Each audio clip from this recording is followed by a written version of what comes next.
আলহাকুমুত তাকাসুর হাত্তা যুরতুমুল মাকাবির, যতক্ষণ না তোমরা খবর দেখছো। তাহলে আপনি তো আপনার আত্মাকে সময় দেননি, কেমনে বুঝবেন আপনার আত্মার উপর অত্যাচার হচ্ছে?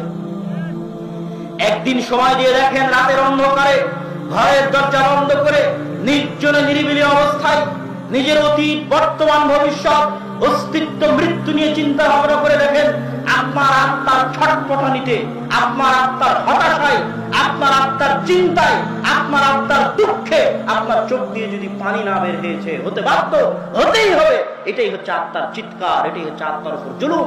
কিন্তু মানুষের আত্মাকে সময় দেয় না। এটা আত্মার জুলুম, আত্মার চিৎকার। রব্বানা যালামনা আনফুসানা। এই আত্মা প্রশান্ত হয়। আলা বিযিকরিল্লাহি তাতমাইন্নুল কুলুব।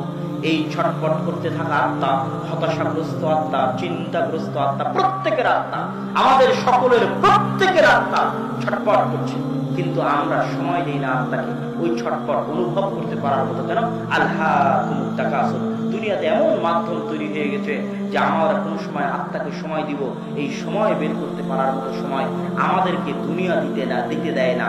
দুনিয়ার চাকচিক্য, সাজসজ্জা, প্রতিযোগিতা, খেল তামাশা, আনন্দের মাধ্যম, গান বাজনা, বাদ্যযন্ত্র, জুয়া, mobile, video game, free fire, PUBG, Facebook, Twitter, YouTube, এমন এমন এমন জিনিস তৈরি হয়েছে যে মানুষে তার আত্মাকে নিয়ে ভাববে, এরকম সময় মানুষকে মানুষের জিনিস, মানুষের দুনিয়া দিতে দেয় না।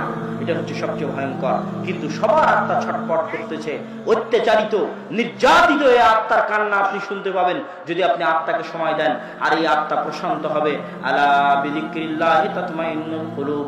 আল্লাহর স্মরণে আত্মাগুলো প্রশান্ত হয়। আর আল্লাহর স্মরণ যেমন আল্লাহ চায়, তেমন আল্লাহর স্মরণে মানুষের আত্মা প্রশান্ত হয়। এই জন্য দিনে রাতে সর্বনিম্ন, অন্তত পক্ষে, নিম্ন পক্ষে, সর্বনিম্ন, অন্তত পক্ষে, নিম্ন পক্ষে, দিনে রাতে 24 ঘন্টায় অন্তত পক্ষে, নিম্ন পক্ষে, অন্তত পক্ষে, নিম্ন পক্ষে 5 বার হলো আল্লাহকে স্মরণ করা উচিত।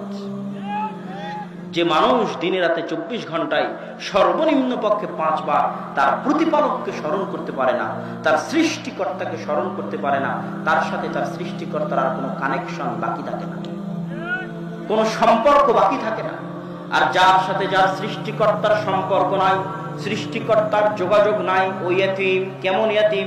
যার বাপ মারা গেছে তার চেয়ে বড় ইয়তীম যার আল্লাহ নাই। আল্লাহু আকবার। যার বাপ মারা গেছে তার চেয়ে বড় ইয়তীম যার তার নিজের প্রতিপালক, নিজের সৃষ্টিকর্তার সাথে সম্পর্ক নাই, যোগাযোগ নাই। ওই সম্পর্ক সালাত ছাড়া সম্ভব নয়। সালাত যদি কেউ ছেড়ে দেয় তাহলে আল্লাহর রহমত থেকে বঞ্চিত, আল্লাহর দয়া থেকে বঞ্চিত, আল্লাহর করুণা থেকে বঞ্চিত, আল্লাহর করুণা দৃষ্টি থেকে বঞ্চিত। আল্লাহর সাথে তার আত্মার আর কোনো কানেকশন নাই। নিজের আত্মাকে জিজ্ঞেস করে দেখেন, নিজের নাফসকে জিজ্ঞেস করে দেখেন, আপনার নাফসের সাথে আল্লাহর কোনো সম্পর্ক আছে কিনা। ফাফিরু ইলাল্লাহ। অতএব হে মানুষের আত্মারা, আল্লাহর দিকে ফিরে যাও। ফাফিরু ইলাল্লাহ। আল্লাহর দিকে ফিরে যাও, সৃষ্টিকর্তার সান্নিধ্যে ফিরে যাও, প্রতিপালকের সান্নিধ্যে ফিরে যাও। সালাত আদায় করার মাধ্যমে, আল্লাহকে স্মরণ করার মাধ্যমে, আল্লাহ সুবহানাহু ওয়া তাআলাকে ডাকার মাধ্যমে, আল্লাহ সুবহানাহু ওয়া তাআলাকে পাওয়ার মাধ্যমে তোমরা আল্লাহ সুবহানাহু ওয়া তাআলার দিকে ফিরে যাও, আল্লাহ সুবহানাহু ওয়া তাআলার কাছে ফিরে যাও।